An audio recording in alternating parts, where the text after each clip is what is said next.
All right, latest celebrity to take up the Carnivore Diet. Who is it going to be? Maybe it's, could it perhaps be, nah, I don't think so. Anyway, let's stick around and find out and see what's going on. So, just happy to announce the winner to my autographed book giveaway contest winner on Instagram. It was It's Me Hannah, the mighty It's Me Hannah.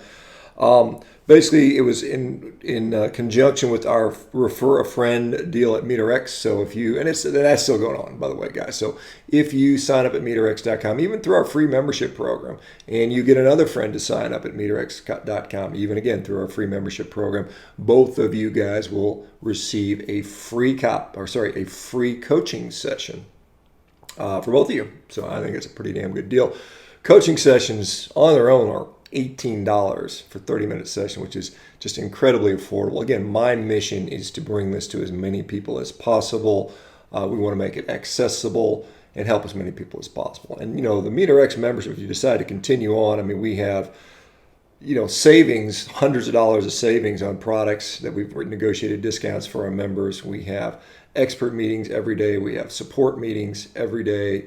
I'm on there every day talking to people live on video. We have incredible resource library of health research, environmental research. We've got hundreds and hundreds of recipes, success stories, more stuff coming along. We have a physician's portal that's coming in. So we've got a lot of things going on there. So you guys please check it out.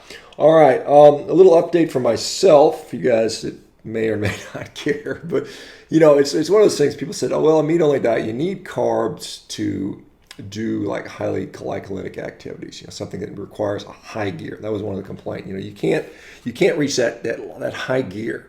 And so something like a 500-meter row, for any of you guys who have done that, requires an extremely, extremely high gear. It's extremely intense, very high glycolysis, anaerobic glycolysis, and then you touch into the aerobic system a bit. But to do that, you have to be able to put out a high level of output. And not only did I do that, but I broke 6 American records, over 3 different distances: 100 meter, 1 minute, and 500 meters. I broke 3 American records when I turned 50. I still have 3 world records as well. I still have those American records. The world record was subsequently beat by a guy named Paul Jeffrey in Australia. He subsequently died just this year, unfortunately. And I won't get into why that may have occurred. Apparently it's a heart attack, but anyway, so I've shown that you can do this highly glycolytic stuff. And of course, people will say, well, you can't be strong without carbs. And again, I'm literally one of the strongest guys over 50, particularly drug-free, deadlifting 405 for 20 reps, without a belt, 500 pounds for, 8 reps without a belt. And this is not a conventional bar, trap bar. I did 14 reps at 500 pounds or 505. I've done, walked around with 505 pounds for, 150 feet turning around the other day. Doing box jumps with, 160 pounds in my hands. Actually, I did 170 the other day, jumping up on a 24-inch box. That takes a lot of strength, and that's something I've done with a meat-based diet without carbs. But people say, well, you can't do stuff like a CrossFit workout. You couldn't do that. So guess what? I'm going to go spend some time doing some CrossFit. I'm 53, and honestly, we'll see what shakes out with this. I have some significant disadvantages for CrossFit. I'm too big. I'm 6'5". I'm 240 pounds. I have 39-inch sleeves. This does not, you think about that, walking on your arms,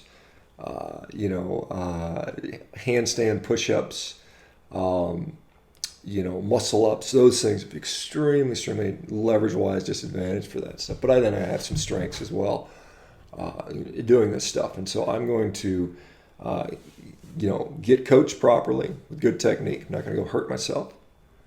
And see what kind of progress I'm making. If I can overcome some of these disadvantages enough to where I can be competitive, I'll set my sights on, going to these CrossFit games as a master's athlete at 55 plus, because I'm still, pretty much a damn beast for my age.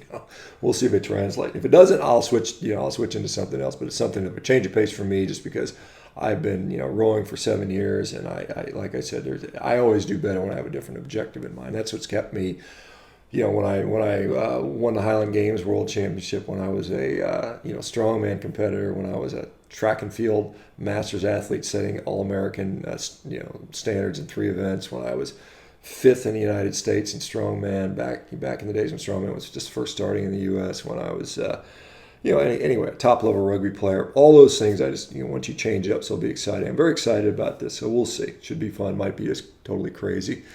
Okay, who is our big mystery celebrity that has now taken up the carnivore diet? No, it is not Oprah Winfrey. She would never do that because she's invested in Weight Watchers, and unless they had a Weight Watchers carnivore style, you never know. We're getting so popular.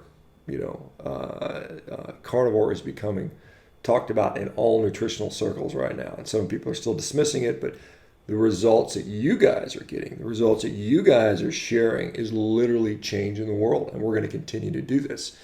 And believe me, who's a celebrity? So 3, 2, 1, Carnivore Diet starts now. This is Brendan Schaub. Brendan Schaub is obviously for you guys that know him, he is a former UFC fighter. He's a stand-up comic. He is regularly on Joe Rogan's show as part of his Fight Companion series, and he has a million plus followers on Instagram, and I'm sure he has other social media.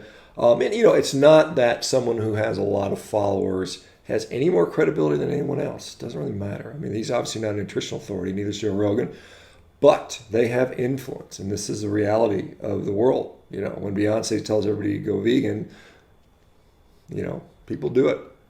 So it's good that they're doing it for carnivore, because I think the reason carnivore is successful and it goes against the grain is because it works so damn well, right?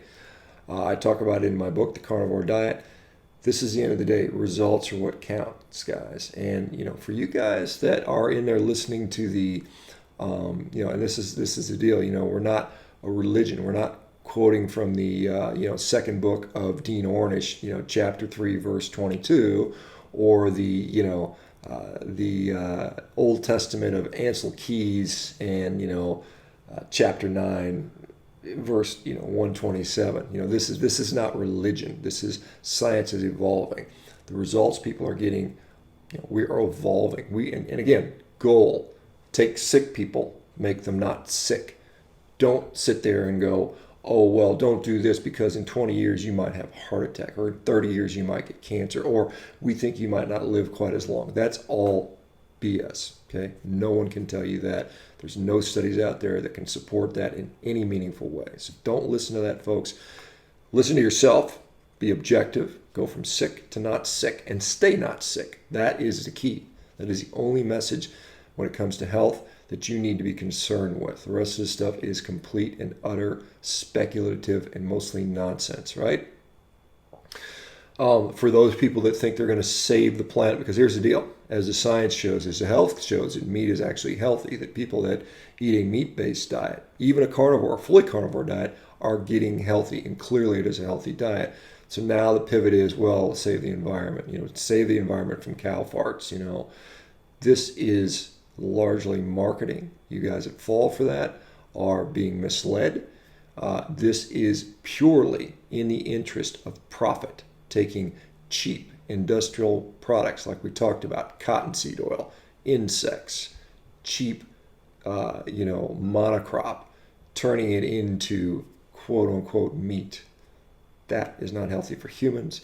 It is healthy for corporate, bottom line, financial profit, guys. For you guys that fall for that, I feel sorry for you. And for you guys that support that, I feel sorry for society. If we make an attempt to meaningfully remove animal nutrition out of the human diet, it will be one of the greatest tragedies, that has ever occurred to humanity from health standpoint, from mental health standpoint. We're going to have nothing but sick people. Give them their pills so they don't care. I'm in pain. I don't care anymore. This is what it'll be. It'll be the soma for you guys that are familiar with some of the old books on dystopian futures. Okay, guys, have a great day. We'll talk to you soon. Bye-bye.